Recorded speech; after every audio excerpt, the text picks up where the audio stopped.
Nächste Woche, genauer gesagt am 15. März, startet Tomb Raider in den deutschen Kinos. Alle sind wahnsinnig gespannt auf den Film, zumal mit der Hauptdarstellerin Alicia Vikander eine sehr ernstzunehmende und preisgekrönte Schauspielerin engagiert wurde.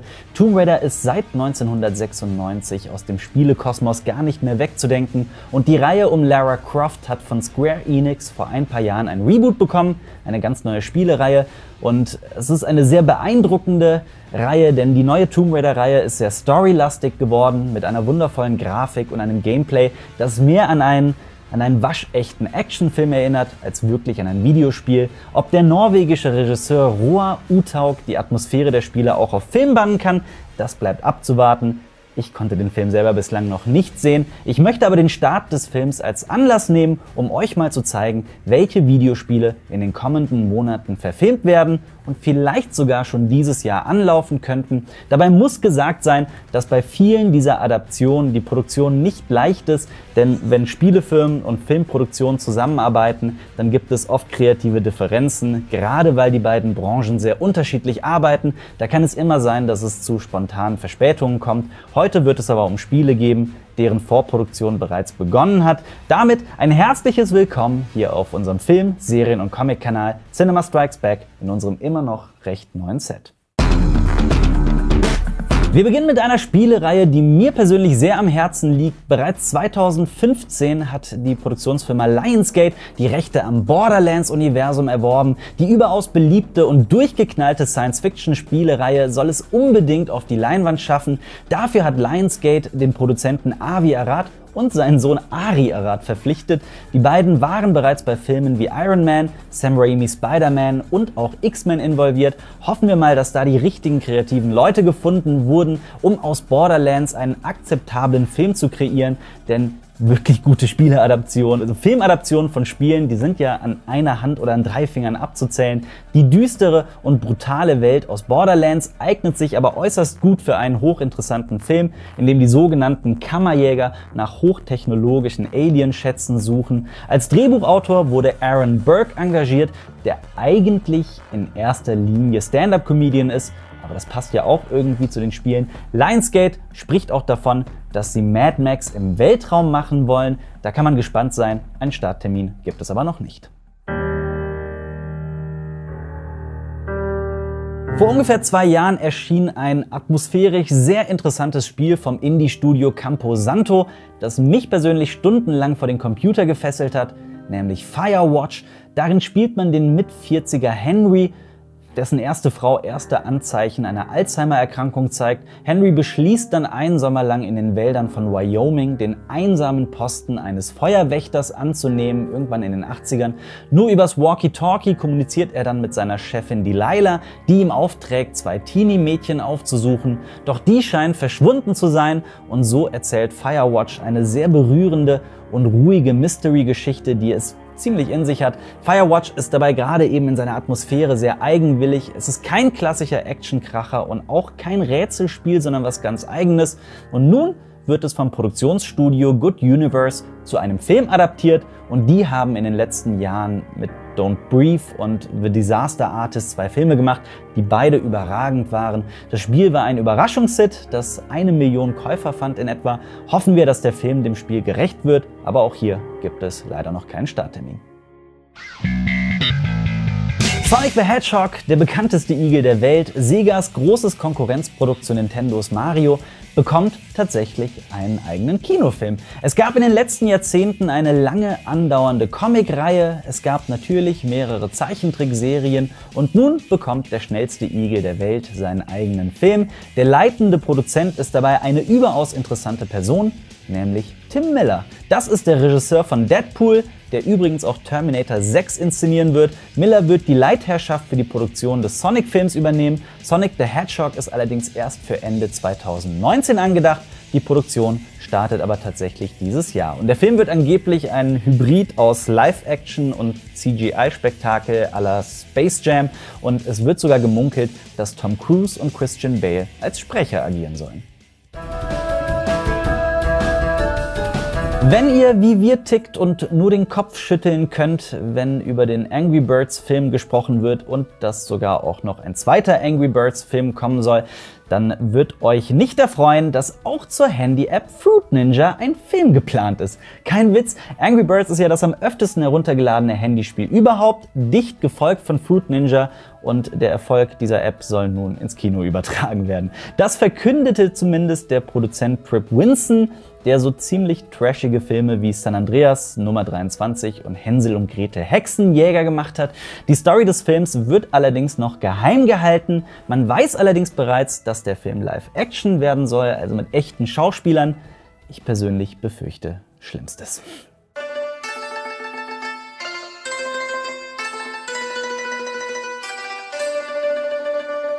Letztes Jahr hörte man in den Medien immer wieder was vom Projekt Detective Pikachu, das auf dem gleichnamigen Spiel für den Nintendo 3DS basiert. Legendary Entertainment hat sich die Rechte gesichert, um aus dem Ganzen einen Kinofilm zu machen.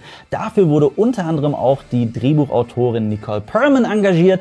Die hat so Filme geschrieben wie, oder zumindest mitgeschrieben, wie zum Beispiel Thor, Guardians of the Galaxy und Captain Marvel. Der Film geriet dann aber erst so richtig in den Mittelpunkt, als bekannt wurde, dass man Deadpool-Star Ryan Reynolds als Stimme von Pikachu engagieren konnte. Die Produktion ist zwar Anfang des Jahres bereits gestartet, anlaufen soll der Film aber erst im Mai 2019.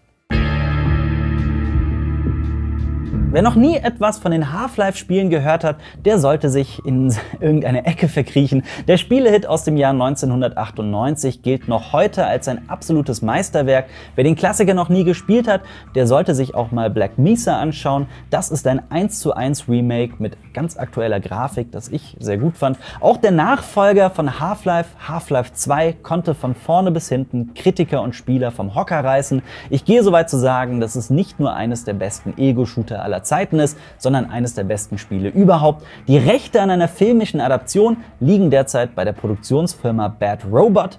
Die kennt man, denn die gehört J.J. Abrams, dem Regisseur von Star Wars 7 zum Beispiel. Der arbeitet nämlich schon seit langer Zeit daran, aus Half-Life einen Film zu machen.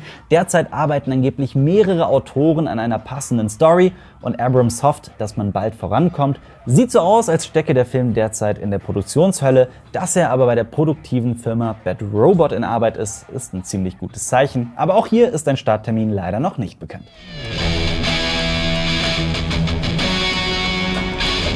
Was Half-Life für die Firma Valve ist, ist Halo für Microsoft. Die Halo-Reihe ist erstmalig 2001 erschienen und konnte nicht nur Science-Fiction-Fans begeistern. Eine archaische Zivilisation, die Blutsväter, haben sogenannte Halos gebaut, eine mächtige Biowaffe. Als die Blutsväter von Floods angegriffen wurden, einer Spezies aggressiver Parasiten, mussten sie die Halos aktivieren und so kam es zu einer gigantischen Katastrophe und diese archaische Zivilisation starb aus. Viele tausend Jahre später stoßen menschliche Supersoldaten auf ein solches Halo.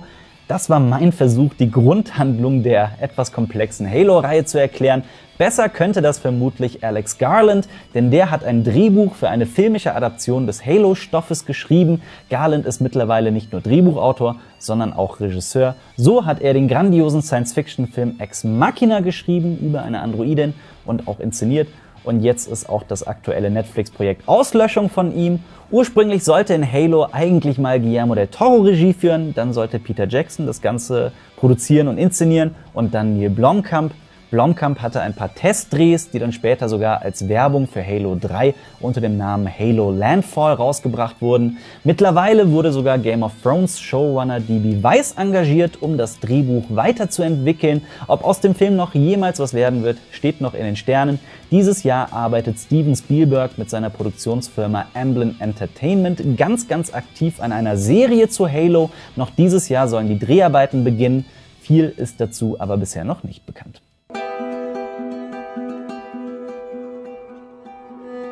Viele behaupten, dass Naughty Games Quasi-Zombie-Kracher The Last of Us zu den besten Spielen der letzten Jahre zählt. Ich persönlich würde dem zustimmen. Der Spider-Man und Tanz der Teufel-Schöpfer Sam Raimi nahm jetzt das Zepter in die Hand und beschloss, einen The Last of Us-Film zu produzieren. Neil Druckmann wurde engagiert, um ein Drehbuch für das Ganze zu schreiben. Das ist auch der Mann, der bereits die Handlung für das Videospiel geschrieben hat. Ein gutes Zeichen also. Nur leider haben sowohl Raimi als auch Druckmann bereits zugegeben, dass die Spieleverfilmung in der Produktionshölle steckt. Wenn es oder wann es überhaupt mit dem The Last of Us Film weitergeht, das lässt sich nicht beantworten. Eigentlich schade, denn die Arya Stark-Darstellerin Maisie Williams war im Gespräch, die junge Ellie zu spielen. Außerdem war Hugh Jackman geplant für die Rolle des Joel.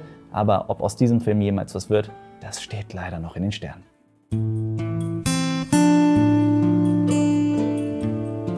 Wir haben noch vor kurzem in unserem Podcast Cinema Talks Back ausführlich darüber gesprochen, dass wir riesige Fans des Metro-Universums sind. Wir haben alle Spiele durchgezockt und Jonas hat auch einige der Bücher gelesen. Das erste Spiel, Metro 2033, basiert auf dem gleichnamigen Roman des russischen Schriftstellers Dmitri Glukowski.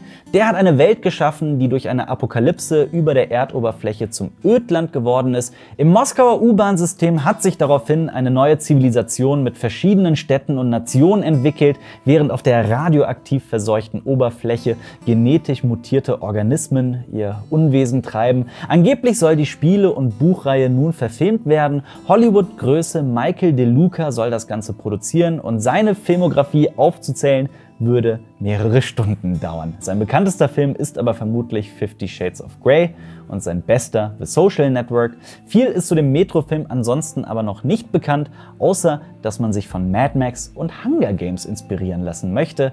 Hoffen wir, dass das Ganze noch irgendwie was wird. Wer den Film nicht abwarten kann, der sollte sich mal den ungarischen Film Kontroll ansehen. Der handelt von Fahrkartenkontrolleuren in einem fiktiven U-Bahn-System, die auf überaus skurrile Personen stoßen. Das ist ein sehr schräger Film und von mir ein Geheimtipp für euch.